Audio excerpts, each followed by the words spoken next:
A'udhu billahi minash shaitanir rajim.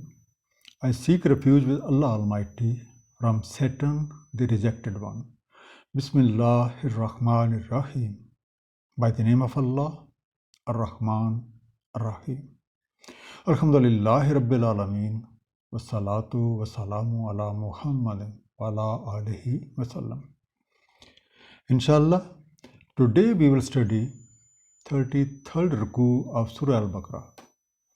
However, first of all, let's recall what we studied in the previous Ruku.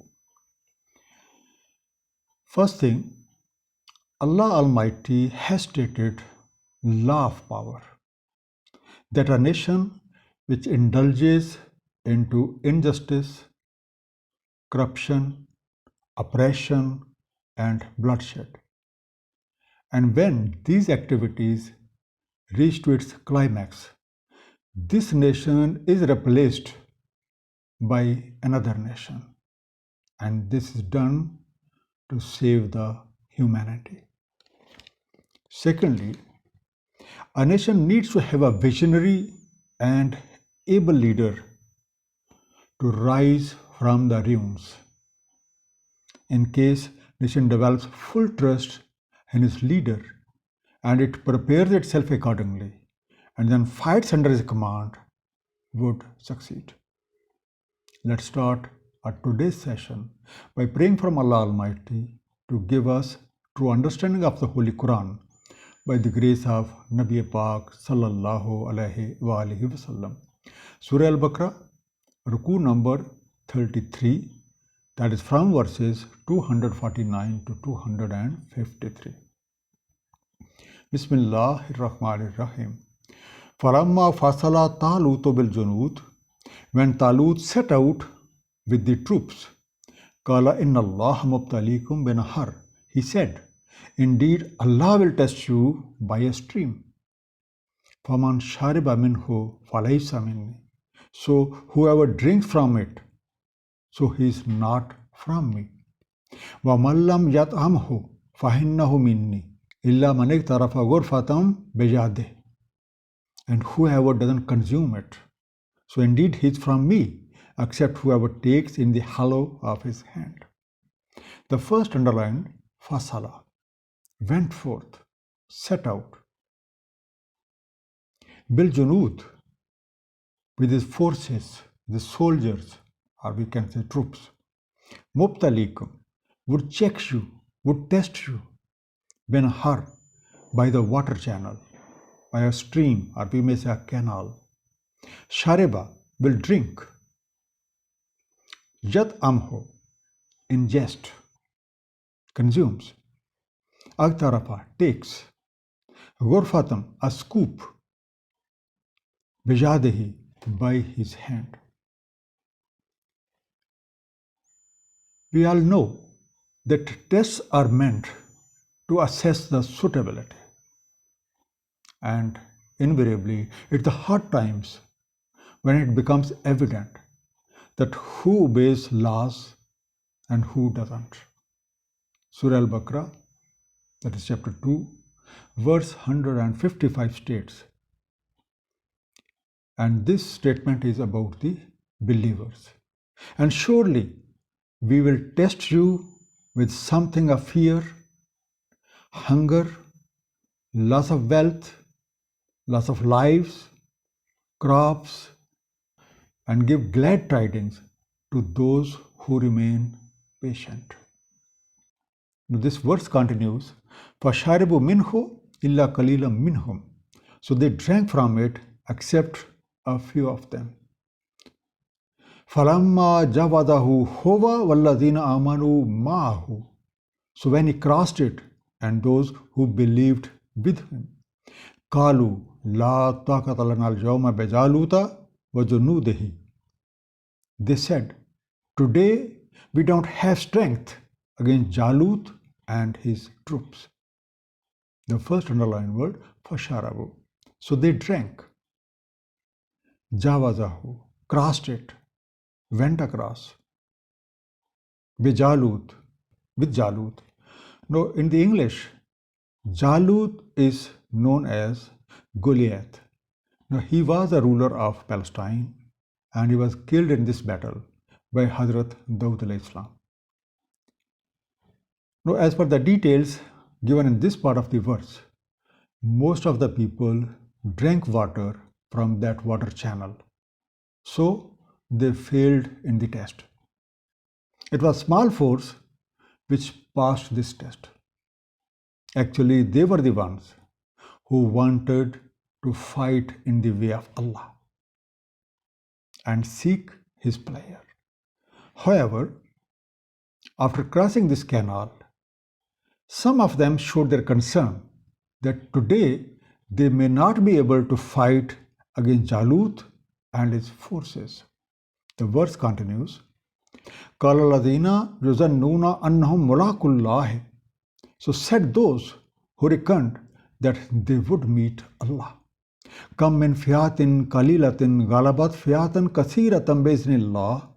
How many a small company overcame a large company by the permission of Allah. Wallahu ma sabirin, and Allah is with patient ones. The first underlined word, annahum, that they, mulaku, are to meet, would meet, ghalabat, have overwhelmed, have overcome, have conquered, fi'atan, a company, a small group. A few of them out of the believers who are sure that after their death, they have to meet Allah Almighty. They said, many a times a small force has defeated large force by permission of Allah Almighty. And they knew that Allah is with steadfast and preserving ones. وَلَمَّا بَرَزُوا لِجَالُوتَ وَجُنُودِهِ. And when they went on to face Jalut and his troops, قَالُوا رَبَّنَا أَفْرِغْ عَلَيْنَا صَبْرًا وَثَبِّتْ أَقْدَامَنَا. They said, our Lord, pour upon us patience and make firm our steps. وَانْصُرْنَا عَلَى الْقَوْمِ الْكَافِرِينَ, and help us against a nation of disbelievers. Barazu, they stood against. Afrig, pour. Sabbit, make steady, make firm. Akdamana, our steps, our feet. Ansurna, help us. Now Talut and his believing companions went on to face Jalut and his forces. At that time, they prayed from Allah Almighty and asked for His help. Actually, this is the way to get help from Allah Almighty. That first, you make all possible preparations to the best of your abilities and best of your capabilities, and then pray from Allah Almighty before undertaking that assignment for His help and assistance. And we can find a glimpse of this in the history of Nabi Pak sallallahu alaihi wasallam at the occasion of Battle of Badr. فَهَزَمُوهُمْ بِإِذْنِ اللَّهِ. So they defeated them by the permission of Allah. وَقَاتَلَ دَاوُودُ جَالُوتَ وَآتَاهُ اللَّهُ الْمُلْكَ وَالْحِكْمَةَ وَعَلَّمَهُ مِمَّا يَشَاءُ. And Dawood killed Jalut, and Allah gave him kingship and wisdom and taught him whatever He willed. وَلَوْلَا دَفْعُ اللَّهِ النَّاسَ بَعْضَهُمْ لِبَعْضٍ لَفَسَدَتِ الْأَرْضُ. And if Allah doesn't ward off some people by others, the earth certainly would be corrupted. وَلَكِنَّ اللَّهَ ذُو فَضْلٍ عَلَى الْعَالَمِينَ. But Allah is bountiful to the worlds. The first underlined word, فَهَزَمُوهُمْ. So they routed them, they defeated them, they overcame them. Dafu, repel, or ward off. Lafasat, surely disorder, the corruption. Zu Fazl, possessor of bounty. So eventually, battle was won by the true believers, and Jalut was killed by Hazrat Dawood alayhi salam. Later, Hazrat Dawood alayhi salam was given kingship of that territory and blessed by Allah Almighty with wisdom and knowledge. Tilka ayatullahi natluwa alayka bil haqq. These are the signs of Allah. We recite them to you in truth. Wa innaka laminal mursalin. And indeed, you are surely of the messengers. The first underlying word, tilka, these. Innaka, indeed you. Al-mursalin, of the messengers.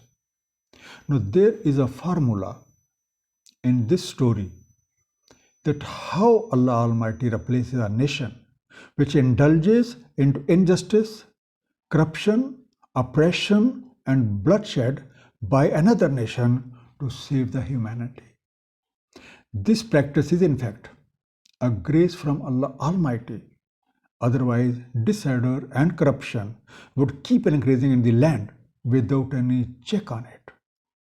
Now, this incident has been mentioned as sign of Allah, and people who ponder upon it can realize various ongoing phenomena in this world, and they can draw useful lessons out of it. And these signs are being revealed to us by one of the messengers of Allah. Tilka Rasulu fazzalna ba'zum ala ba'z. These are the messengers. We preferred some of them over others. Minhum man kallam Allahu wa rafa ba'zahum darajat. Among them are whom Allah spoke, and He raised some of them in rank. Wa'atayna Isa ibn Maryam al-bayyinati wa ayyadnahu bi ruhil qudus. And we gave Isa, son of Maryam, clear proofs, and we supported him by Ruhul Qudus. The first underlined word, ar-Rasul. It's the plural of messenger. So we will say messengers. Kallama, spoke. Ajadna, strengthened, reinforced, supported. But these are the messengers of Allah who are conveying the message from Allah. So therefore, it's not our job to differentiate between them. It's Allah who gave them knowledge and supremacies as per the dictates of the task they are assigned.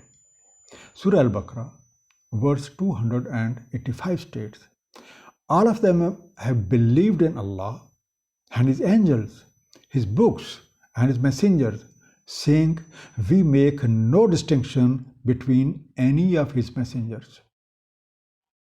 Now among these messengers are who Allah spoke, and an example is Hazrat Musa alayhi salam, as stated in Surah An-Nisa, verse 164.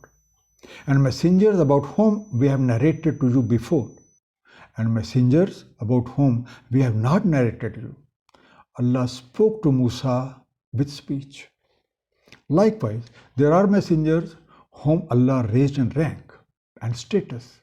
The examples are our own Prophet, Nabi Pak sallallahu alaihi wasallam, and Hazrat Ibrahim alayhi salam. And Hazrat Isa was supported with Ruhul Qudus. The verse continues, وَلَوْ شَاءَ اللَّهُ مَقْتَتَلَ الَّذِينَ مِنْ بَعْدِ مَا جَاءَتْهُمُ الْبَيِّنَاتُ. And if Allah had willed, those succeeding them would have not fought each other after clear proofs came to them. وَلَكِنْ اخْتَلَفُوا فَمِنْهُمْ مَنْ آمَنَ وَمِنْهُمْ مَنْ كَفَرَ. But they differed. So there are some of them who believed, and there are some of them who negated. وَلَوْ شَاءَ اللَّهُ مَقْتَتَلُوا.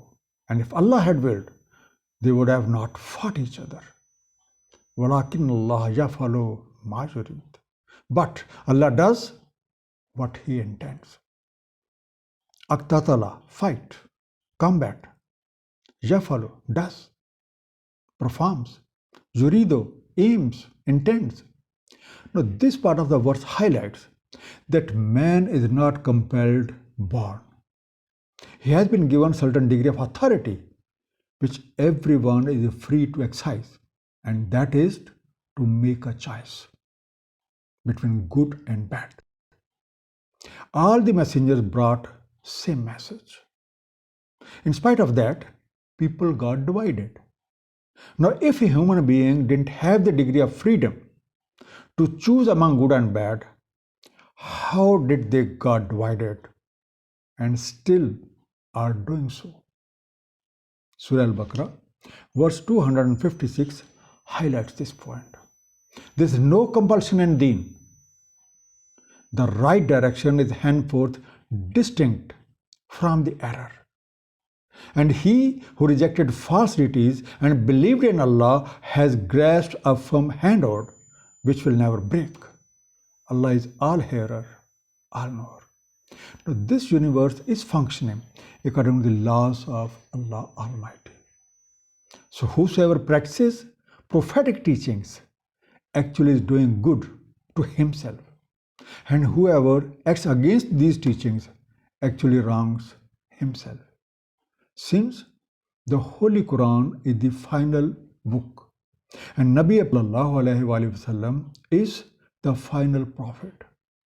Therefore, to practice Quranic teachings, in fact, is practicing all the divine books, and following Nabi Pak sallallahu alaihi wasallam is following all the prophets. No other book is to come.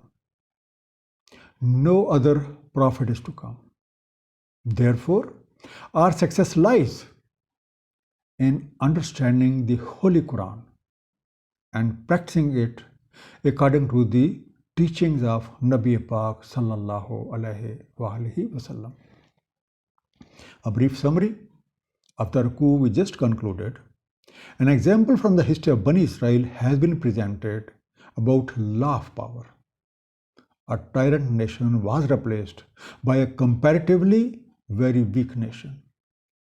Army of Jalut, which was in majority and very well equipped, was defeated by a small force of believers under the command of Talut by the consent of Allah. Jalut was killed in the battle. Later, Hazrat Dawood was appointed as prophet and king of Bani Israel. Under his command, Bani Israel again prospered. Allah Almighty sends messengers for the guidance of mankind. These messengers were equipped by divine knowledge and authorities according to their assigned role.